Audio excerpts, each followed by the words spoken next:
The 50-plus population is the largest growing demographic, but services for aging New Yorkers are not keeping pace. If elected, how will you work to ensure that all departments of city government are addressing an aging population, and where specifically do you see the gaps in the current administration? Long Queens person here. As far as senior citizens go, I'm 66 years old.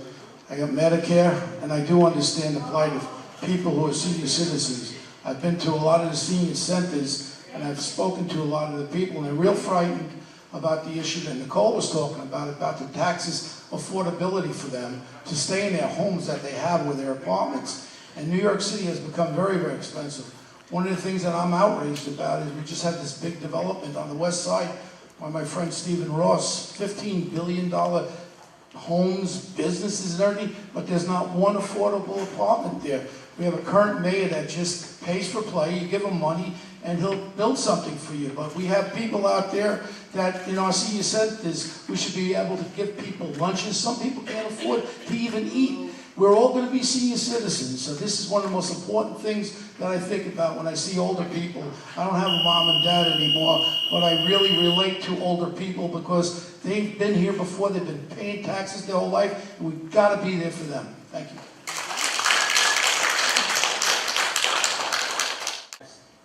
Rank and file police officers are now paid at least 30% less than their local counterparts, including NTA police, Port Authority police, and New York State troopers.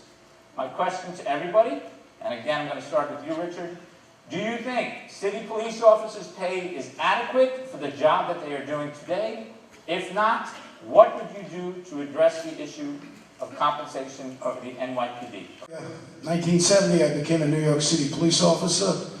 I rose to the ranks of a detective, a homicide detective. I was one of the original decoys in which I was mugged over 500 times. I was stabbed, I was shot at, hospitalized 30 times. I know a little bit about being a policeman.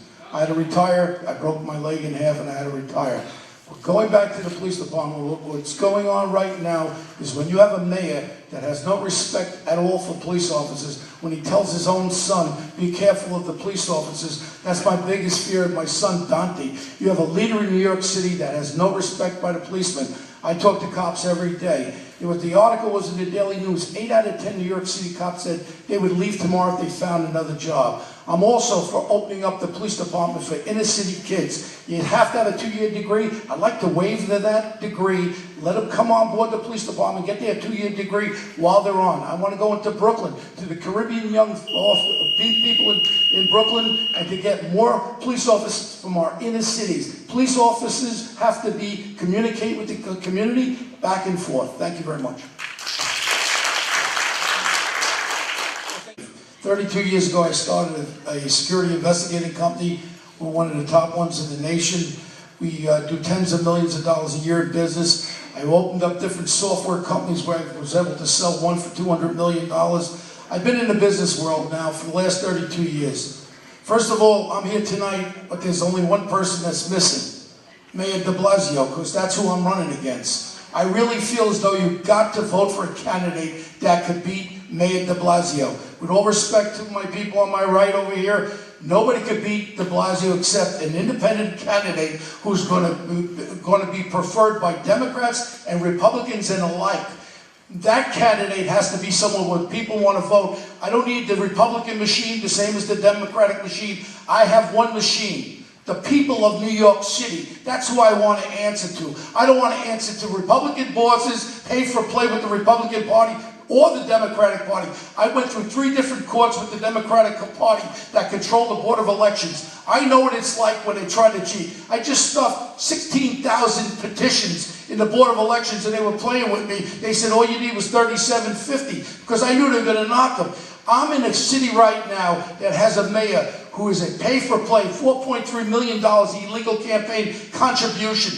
The man is a criminal. He should have went to jail for that. I'm running because I love New York City. And when I go around New York City, I was in Brooklyn, Staten Island, I was up in the Bronx. Everywhere I go, they say, Beau, please be our independent candidate. Don't be aligned with these political parties. The same garbage goes on with the Republicans as the Democrats. I am an independent. I'll tell the Republicans and the Democrats, I answer to one people, the people of New York City, and I will fight like I did as a detective for all the people in New York City. I fought once. I've raised almost $1 million already. I've raised more than any other candidate up here, and it's going to be easy for me to raise money, and I'm not going to, I tell people, you want to give me money?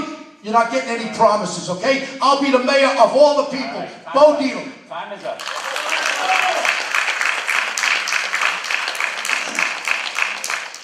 All right, thank you. The first question is on education. And this is to the whole panel. Do you believe that the UFT has undue influence on the city's Department of Education? If so, why? Well, my daughter's a school teacher, an elementary school teacher. She's in the audience today. She tells me a lot of things. She tells me things about where you can't take unruly students out of the classroom. And I'm going to tell you something. I have a lot of passion. I raise my voice because I'm here to win against Bill de Blasio. The first thing I'm going to do is there will be no cell phones in the classroom. How can you teach kids when they got a hoodie on and they got their earphones on and they're listening to their cell phones? Let them check the phones with the security safety officers. That's why the kids are not learning. And then when the teacher tries to tell them, take that off, they tell the teacher, oh really, I'll meet you outside. This is the problem. This is the passion I want to bring. You've got a school educational union there that gave $350,000 to Bill de Blasio. They got their big raise, yeah. We have rubber rooms. We leave people in for 2 years in rubber rooms. I'll give you 60 days. If that teacher did something wrong, you either put him back to work, you fine him, or you fire him. You need a mayor that's going to take over these damn unions, because these unions are destroying this city, especially the teachers union. And I will go there, and I will fight with them. Thank you. All right, we're moving on to transportation now. To fix the MTA, Mayor de Blasio has suggested taxing the rich, while Governor Cuomo has suggested imposing congestion pricing. Who are you more inclined to agree with, and what would you propose to fix the MTA's problems? The A train. We know what the A train is. 2 weeks ago, I was on the A train going to 125th Street campaigning. I do take the subway. We got stuck for 25 minutes. It's unconscionable where people are stuck on the subway. It's 100 degrees down there anyway. This mayor is sitting on $4 billion surplus. Release $500 million and let's fix the damn track. Let's put more people on there. Do you ever get stuck in the subway train? It's hot, no electricity, it's scary. We have now a mayor that argues with the governor. On top of that, I was just on Archer Avenue in Jamaica. I was talking to an MTA supervisor. He said, Beau, this is the tip of the iceberg.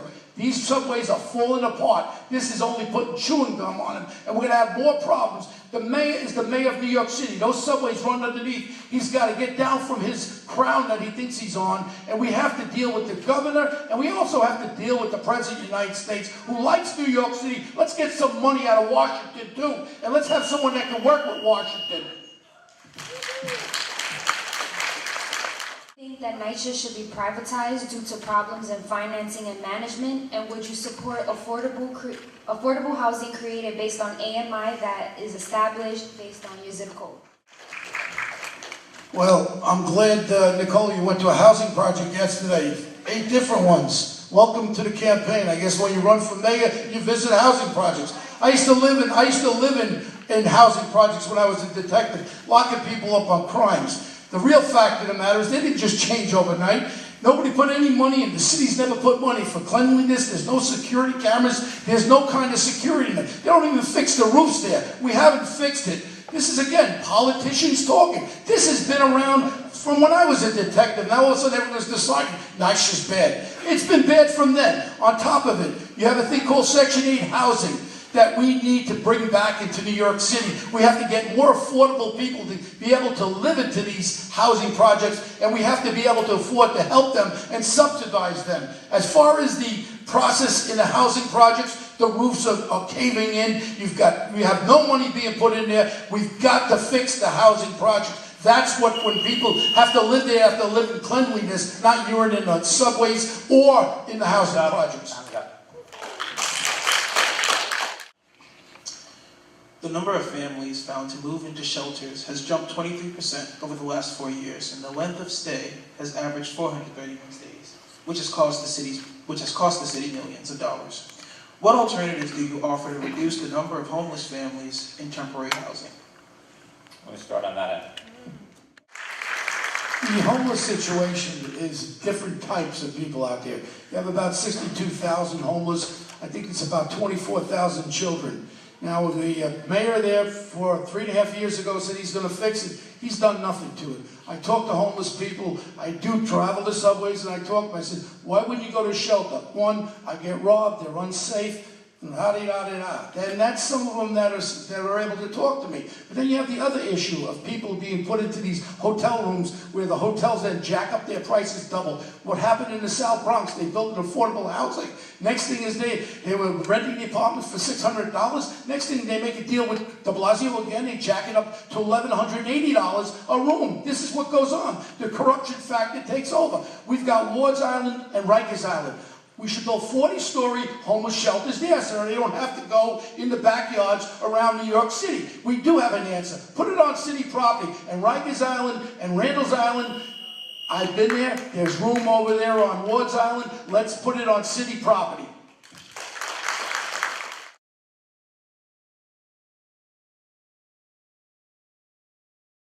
Well, I'm a little different than these politicians. I get things done. East Harlem, when the store owners were being extorted by the gangs, I went after every gang member. I took them off the street. I want to work for New York, and I'm sick and tired of the Democrats and sick and tired of the Republicans. I want to be the mayor for all the people of New York City. I want to be New York's mayor, Beau Dietl, independent candidate, where I don't have to suck up to no parties.